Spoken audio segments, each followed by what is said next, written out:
తిరుమల శ్రీవారిని మంత్రి గడ్డం వివేక్ వెంకట స్వామి దర్శించుకున్నారు. మంత్రిగా బాధ్యతలు స్వీకరించిన తర్వాత స్వామివారిని దర్శించుకున్నారు. తెలంగాణ ఆర్థిక పరిస్థితి మెరుగుపడాలని, సంక్షేమ పథకాలు అమలు కావాలని కోరుకున్నట్లు ఆయన తెలిపారు.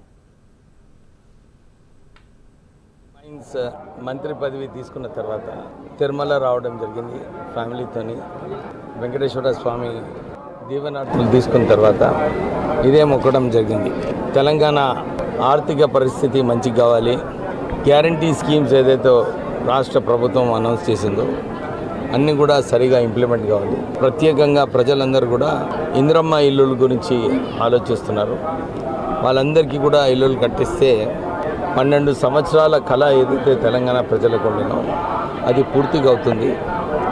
దాంతోపాటు రైతు భరోసా 200 యూనిట్స్, 10 లక్షల రాజీవ్ ఆరోగ్యశ్రీ స్కీము, సన్న బియ్యం ప్రత్యేకంగా ప్రజలకు మంచి భోజనం చేసుకోవటానికి సన్న బియ్యం ఏదైతే 6 కిలోలు ఇస్తున్నారో ఒక్కొక్క ఫ్యామిలీకి, అది ప్రజలందరూ కూడా చాలా సంతోషిస్తున్నారు.